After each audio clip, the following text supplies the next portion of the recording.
My name is Geraldine Murphy. I am 74 years old. For 37 years, I lived in the same house, a small farmhouse on the edge of town, with a wraparound porch and a maple tree in the front yard that turned brilliant red every autumn. That house was not just walls and a roof. It was my husband's laugh echoing through the halls. It was my children's footsteps on the stairs. It was every Christmas morning, every birthday party, every quiet evening spent watching the sunset from the porch swing. That house was my life, and my son took it from me. His name is Bradley. He is 42 years old. He is a successful real estate developer. He builds luxury condominiums and shopping centers. He has more money than he will ever spend. And on a Tuesday morning in September, he stood in my living room in the house where he had grown up and said, "Mom, you can no longer live in this house. I'm selling it. You have 30 days to leave." I thought he was joking. I laughed. "Good one, Bradley." He did not laugh. His face was stone. His eyes were cold. "I'm not joking, Mom. The house is in my name now. You signed it over to me 5 years ago, remember? You said you trusted me to take care of things. Well, I'm taking care of things. I'm selling the house to a developer. They're going to build a parking lot. You need to leave." The world tilted. I grabbed the back of the couch to steady myself. "You're selling my house for a parking lot?" "For a lot of money, more money than this old house is worth. You'll get a small percentage, enough to rent an apartment somewhere. A small one, maybe a studio." "A studio?" "You don't need much space, Mom. You're just one person now. Dad is gone, we're all grown up. You don't need a 4-bedroom farmhouse." I looked around the living room, the fireplace where my husband Robert and I had sat on cold winter nights, the windows where I had watched my children run through the sprinkler in the summer, the doorway where I had measured their heights every birthday, pencil marks climbing up the frame like a family tree. "You can't do this," I whispered. "This is my home." "It's my property," Bradley said. "Legally, it's mine. You signed the papers. You can't take it back." He turned and walked out. He did not look back. He did not say goodbye. He just left. I stood in my living room, alone, in the house that was no longer mine, and I cried. Robert and I bought that farmhouse in 1978. We were young then, 26 and 24. We had just gotten married. We had no children, no money, no idea what we were doing, but we had love. We had hope. We had a dream of building something that would last. We painted every room ourselves. We planted every tree in the yard. We fixed the leaky roof and replaced the broken windows and sanded the hardwood floors until they gleamed. It took years. It took everything we had, but we made that house a home. Bradley was born in 1982. His sister, Margaret, was born in 1985. They grew up in that house. They learned to walk on those floors. They learned to read at that kitchen table. They learned to drive on that gravel driveway. Every memory I have of them is tied to that house. Robert passed away in 2012. Heart attack. He died in the backyard under the maple tree while he was raking leaves. I found him there. I held his hand. I told him I loved him. And then he was gone. After Robert died, I was alone. Margaret lived 3 hours away. She had a husband, 2 children, a busy life. She visited when she could. Bradley lived in the same town, 20 minutes away. He visited once a month, sometimes less. I did not complain. I understood that my children had their own lives. I understood that I was not the center of their world anymore. I was just an old woman in an old house, waiting for phone calls that came less and less frequently. 5 years ago, Bradley came to me with a proposal. He said he wanted to help me manage my affairs. He said the house needed repairs I could not afford. He said if I signed the house over to him and Margaret jointly, they could take out a loan, make the repairs, and protect the property for the future. "You trust me, don't you, Mom?" he asked. "Of course I trust you. You're my son." I signed the papers. I did not read them carefully. I trusted him. That was my mistake. Margaret did not know about the plan. Bradley had forged her signature on the ownership transfer. He had taken full control of the house without her knowledge. He had been planning this for years. When I called Margaret to tell her what Bradley had done, she was silent for a long time. Then she started to cry. "I'll be there tomorrow," she said. "We'll figure this out." She arrived the next day. We sat in the kitchen, the same kitchen where she had learned to bake cookies, the same kitchen where she had cried over her first broken heart, the same kitchen where Robert had proposed to me 46 years ago. "I can't believe he would do this," Margaret said. "He was always greedy, even as a child, but this is evil, Mom. This is pure evil. He's your brother. He's a monster." I could not argue with her. We called a lawyer, a woman named Henrietta Cross, who had retired from a big firm and now worked out of a small office downtown. She was 70 years old. She was fierce. She listened to our story, and her face grew darker with every word. "Your son has committed fraud," she said. "Forgery, elder financial abuse. He could go to prison for this." "Can we stop the sale?" Margaret asked. Henrietta shook her head. "The sale is already in motion. The developer has signed contracts, but we can sue for the proceeds. We can sue for damages. We can make sure he doesn't get away with this." "Do it," I said. The lawsuit took 6 months. Bradley fought it with every weapon he had. He hired expensive lawyers. He claimed that I had given him the house as a gift. He claimed that Margaret had agreed to the sale. He produced documents, false documents, forged documents to support his lies. But Henrietta was relentless. She found the notary who had witnessed Margaret's forged signature. The notary confessed. She found emails where Bradley had bragged to a colleague about how he was finally getting rid of the old house, and how his mother was too senile to know what she signed. She found bank records showing that Bradley had already spent a portion of the sale proceeds on a new boat and a vacation home. The judge was a woman named Chambers. She had grown up on a farm. She understood what it meant to lose a home. "Mr. Bradley Murphy," she said from the bench, "you are a disgrace. Your mother gave you life. She sacrificed for you. She trusted you.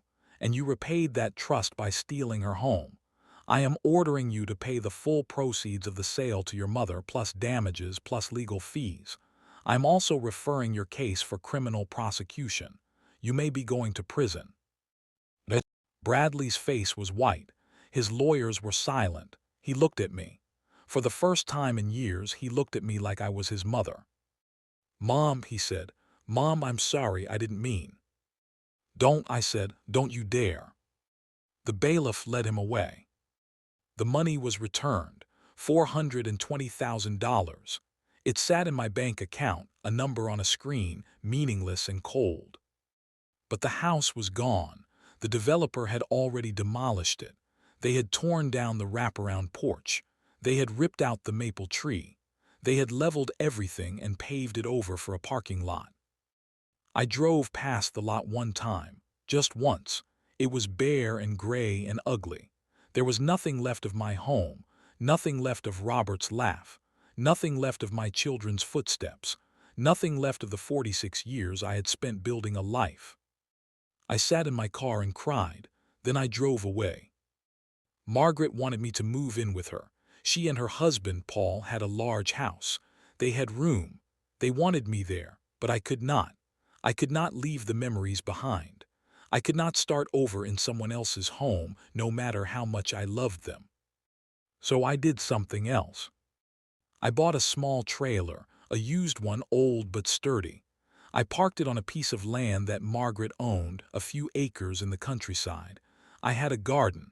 I had a porch. I had a view of the hills. It was not the farmhouse. It would never be the farmhouse, but it was mine, and no one could take it from me. Bradley was sentenced to 18 months in federal prison for fraud and forgery. He served his time. He was released last year. He wrote me letters while he was inside. Long letters, apologetic letters. He talked about his cell, his roommate, the food. He talked about how he wished he could go back and undo everything. I read the letters, I kept them in a box. I did not respond. When he got out, he came to see me. He drove to my trailer. He knocked on the door. He stood on my porch looking older, thinner, sadder. "Mom," he said, "can I come in?" I looked at him, my son, the boy I had raised, the man who had stolen my home. "No," I said, "not yet." "Mom, please, I've changed, I've learned. I'm not the same person I was." "Maybe you've changed, maybe you've learned, but I'm not ready. The wounds are still fresh. The house is still gone. The parking lot is still there." He started to cry. "I'm so sorry, Mom. I'm so sorry for everything." "I know you are, but sorry doesn't bring back my home. Sorry doesn't undo the years of trust you betrayed. Sorry doesn't make me trust you again. What can I do?" I thought about it. I looked at the hills. I looked at the garden. I looked at the small porch where I sat every evening and watched the sunset. "You can give me time," I said. "You can be patient. You can prove that you've changed, not with words but with actions. You can show up. You can keep showing up, for months, for years, for however long it takes." He nodded. "I can do that." "Then start now. Go home, come back next week. We'll try again." He left. I watched him drive away. I did not cry. I was done crying for Bradley. He came back the next week, and the week after that, and the week after that. He brought groceries. He helped me in the garden. He fixed a leak in my trailer's roof. He sat on the porch with me and watched the sunset. We did not talk about the house. We did not talk about the past. We talked about small things, the weather, the garden. His job, he was working at a hardware store now, making minimum wage. His life, he had lost everything. His wife had divorced him. His children barely spoke to him. His friends had abandoned him. He was alone, just like I had been. Just like I had been for years, while he was busy building his empire and forgetting about his mother. "I deserve this," he said one evening. "The loneliness, the poverty, the shame, I deserve all of it." "Maybe," I said, "but deserving and receiving are two different things. You don't have to punish yourself forever. At some point, you have to forgive yourself and move forward." "How can you say that, after what I did?" "Because I'm your mother, and mothers forgive. Not because their children deserve it, because holding on to anger is like drinking poison and expecting the other person to die." He looked at me, his eyes were wet. "You read that somewhere." "I read it in a book, but I also lived it. I was angry at you for a long time. It nearly killed me. I couldn't sleep. I couldn't eat. I just sat in my trailer and thought about the farmhouse and the maple tree and the parking lot and how you had taken everything from me." "I did take everything from you."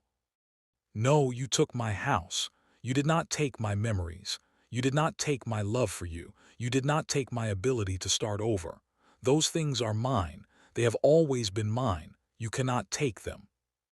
He reached over and took my hand. His hand was rough now. Not the soft hand of a successful real estate developer, a working man's hand, a hand that had been humbled. "I'm going to spend the rest of my life trying to earn back your trust," he said. "I know you are." "Is it working?" I squeezed his hand. "It's starting to." That was a year ago. Bradley still comes every week. He still helps in the garden. He still fixes things around the trailer. He still sits on the porch with me and watches the sunset. We talk about everything now, not just small things. We talk about the past. We talk about the farmhouse. We talk about Robert. We talk about his childhood, his mistakes, his regrets, his hopes for the future. He has started seeing a therapist. He has started volunteering at a homeless shelter. He has started rebuilding his relationship with his children, slowly, carefully, without expectations. He is not the same man who stole my house. He is someone new, someone who has been broken and is slowly putting himself back together. I am not the same woman either. I am stronger. I am wiser. I am more careful with my trust, but I am also more open to forgiveness, more open to second chances, more open to the possibility that people can change. The farmhouse is gone. The maple tree is gone. The wraparound porch is gone. They have been replaced by a parking lot, a gray, ugly, soulless parking lot. But I still have the memories. I still have the love. I still have my son. And that is enough. That is more than enough. Last month Bradley brought me a gift, a small wooden box, hand-carved. Inside was a key. "What's this?" I asked. "The key to your new house," he said. I stared at him. "What new house?" He smiled. It was a nervous smile, the smile of a man who was afraid of being rejected. "I saved up every penny I could. I've been working overtime at the hardware store. I sold my boat. I sold everything I had, and I bought a small house. Not far from here. It's not the farmhouse. It's not fancy, but it has a porch. It has a yard. It has a maple tree." I could not speak. "I can't bring back the house I took from you," he said, "but I can give you a new one, a fresh start, a place to call your own, if you'll let me." I looked at the key. I looked at my son. I thought about the parking lot, the betrayal, the years of silence, the years of pain. Then I thought about forgiveness, about second chances, about the kind of love that refuses to die, no matter how many times it is wounded. "You bought me a house," I whispered. "I bought you a house. It's in your name, only your name, no tricks, no fine print." I learned my lesson. I started to cry. Not sad tears, happy tears, the kind of tears that come when something broken is finally mended. "Show me," I said. He drove me to the house. It was small, white with blue shutters, a wraparound porch, a maple tree in the front yard, still young, still growing. It was not the farmhouse. It would never be the farmhouse, but it was beautiful. It was home. I walked up the steps. I unlocked the door. I stepped inside. The living room was empty. The floors were hardwood. The windows let in the afternoon light. I could see myself there, sitting in a rocking chair, reading a book, watching the sunset. I turned to Bradley. He was standing in the doorway, watching me, his hands in his pockets, his eyes full of hope and fear. "Thank you," I said. "You don't have to thank me, Mom. I owe you. I owe you everything." "You don't owe me anything. You're my son, that's enough." He hugged me. I hugged him back. We stood in the empty living room in the small house with the blue shutters, and we cried together. I moved in the next week. Margaret helped me unpack. Paul built me a bookshelf. The grandchildren painted me pictures to hang on the walls.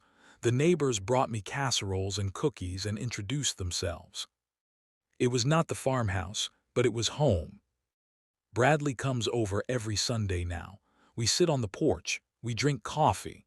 We watch the maple tree grow. We talk about everything and nothing. He asked me once if I had forgiven him completely. I told him the truth. "I forgave you the day you gave me the key," I said. "But forgiveness is not a one-time thing. It's a choice I make every day. Some days it's easy. Some days it's hard. But I keep choosing it because I love you and because I know that you are trying." "I am trying," he said, "every day." "I know." We sat in silence. The sun set behind the hills. The sky turned orange and pink and purple. "Do you miss the farmhouse?" he asked. "Every day," I said. "But I don't miss the pain. I don't miss the betrayal. I don't miss the loneliness. Those things are gone, and I am glad." "What do you miss?" I thought about it. The sound of your father's laugh. The sound of you and Margaret running up the stairs. The smell of cookies baking in the oven. The feeling of being surrounded by the people I loved. Bradley nodded. "I miss those things too." "Then let's make new memories," I said. "Right here in this house, on this porch, under this tree." He smiled. It was a real smile, not the nervous smile from before, a real one. "I'd like that," he said. "I am Geraldine Murphy. I am 74 years old. I live in a small house with blue shutters and a wraparound porch and a maple tree in the front yard. My son Bradley visits me every Sunday. My daughter Margaret calls me every day. My grandchildren come for sleepovers. My garden is full of flowers. My life is full of love. The farmhouse is gone. The parking lot is still there. I drove past it last week. I did not cry. I did not feel angry. I felt nothing, because that place is no longer my home. This place is my home, this small house, this porch, this tree. And the man who stole my house, he sits beside me. He holds my hand. He tells me he loves me, and I believe him. Not because he deserves my trust, because he has earned it, day by day, week by week, year by year. That is what forgiveness looks like. Not forgetting, not pretending the past didn't happen, but choosing every single day to leave the door open, to let love in, to let hope grow. The maple tree in my front yard is small now, but it will grow. It will get bigger every year. Its leaves will turn red in the autumn. Its branches will stretch toward the sky. And I will be here, watching, waiting, loving. Because that is what mothers do.